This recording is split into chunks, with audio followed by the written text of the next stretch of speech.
Boa noite, pessoal. Boa noite, professor. Me chamo Leonardo, estou dividindo o trabalho junto com a Milena e hoje falaremos da Carta da Terra.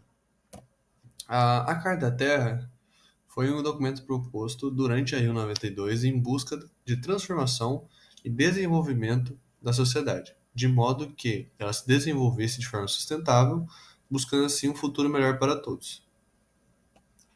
Ah, O segundo princípio da Carta visa proteger e restaurar a integridade dos sistemas ecológicos da Terra, com ênfase na diversidade biológica e processos naturais que sustentam a vida. Temos dois pontos, ponto C e o D. O primeiro sendo promover a recuperação de espécies e ecossistemas ameaçados. O segundo seria o controle e erradicação dos organismos não nativos ou modificados geneticamente que prejudicam espécies nativas, o meio ambiente e também, claro, prevenir a introdução desses organismos. O ponto C, o primeiro ponto, é de extrema importância para que haja o equilíbrio da cadeia trófica.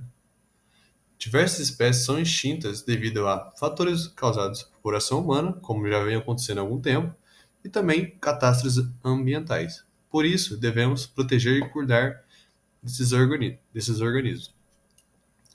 Como podemos ajudar? Alguns exemplos seriam áreas de proteção, recuperação de áreas, fiscalização de atividades ilegais, mudanças de atitude da comunidade, preservação e educação ambiental.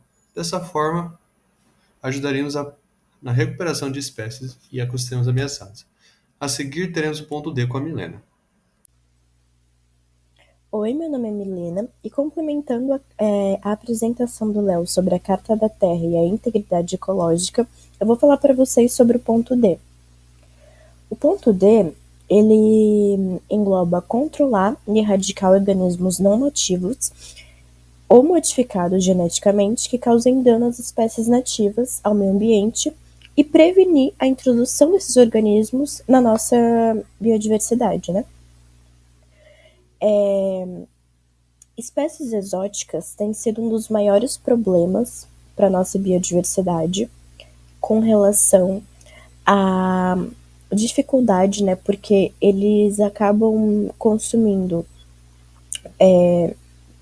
plantas, organismos, o que acaba causando um grande impacto, porque isso acaba gerando, de certa forma, um desequilíbrio na nossa cadeia trófica e na nossa biodiversidade.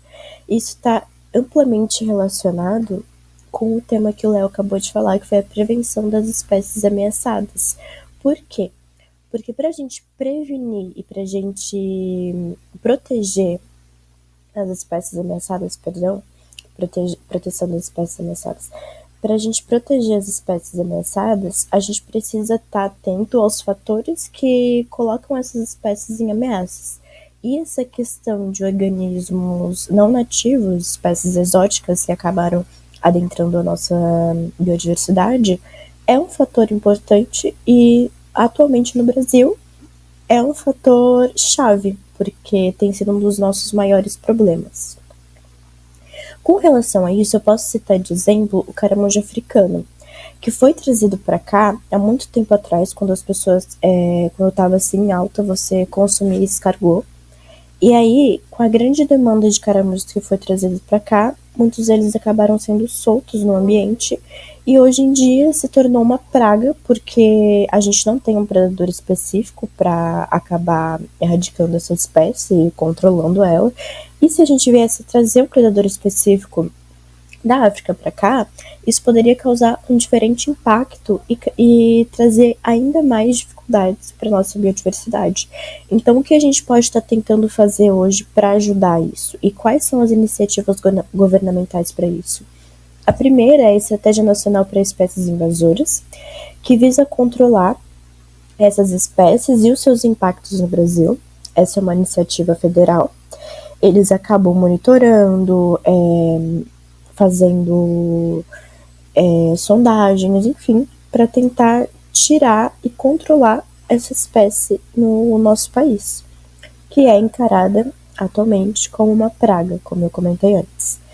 A gente também tem planos de prevenção e controle, que são vários profissionais atuando juntos para elaborar esses planos a curto e longo prazo, a fim de entender como é que a gente vai fazer para tentar minimizar os impactos dessa espécie exótica na nossa biodiversidade, sem acabar colocando em risco a nossa própria biodiversidade nativa, né? A gente também tem a fiscalização de áreas invadidas, que pode ter a ajuda da população, por isso eu coloquei ali como nós podemos ajudar, porque os órgãos de monitoramento, eles também contam com a ajuda da população para, por exemplo, né, tem uma infestação em algum ponto, a gente pode assinar os órgãos de monitoramento que vão lá e vão fazer de tudo para implementar medidas que acabem auxiliando nesse processo de controle de impacto, né? O que a gente pode considerar como impacto hoje em dia em relação ao caramujo africano? Nas plantações, por exemplo, eles consomem plantas que a gente acaba utilizando como alimento, né? Então, é uma espécie que afeta não só a nossa fauna, como também a gente. Por isso que a gente encara como perdão, esqueci a palavra. Uma ameaça direta à nossa biodiversidade, né? Indo então para a conclusão, a gente concluiu que fica visível como um tema, ele depende do outro. Então, a proteção das espécies, ela depende também do tema D, que é a questão de erradicação das espécies invasoras, como também de diversos outros. Então, a Carta da Terra, ela traz pra gente essa ideia e essa iniciativa de a gente tentar caminhar para um futuro próspero e melhor.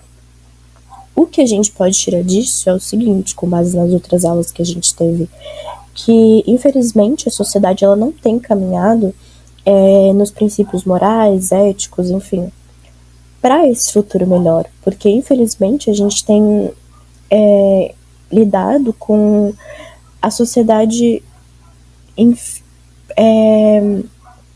como é que eu posso explicar? A sociedade diretamente ligada a si mesma. Então, tem aquela questão do antropocentrismo, né? Da pessoa, da sociedade ligar, enfim, só para causas que a afetem diretamente, sem enxergar e sem dar o foco principal, e devido para essas causas ambientais. Então, a gente procura, através da ética ambiental e do cuidado, e principalmente da educação, trazer esse acesso às pessoas e tentar, através não só da Carta da Terra, mas de diversas outras iniciativas, um futuro melhor, não só para o nosso país, mas para o mundo. A gente utilizou como referências, então, o Guia de Restauração Ecológica para os Gestores de Unidades de Conservação e Espécies Exóticas Invasoras, que é uma iniciativa do próprio governo federal, que tem como a gente acessar pelo gov.br, porque é uma forma do governo deixar público para a gente quais são as iniciativas que eles estão tomando para essa situação. E é isso, muito obrigada, agradeço e tenham uma boa noite.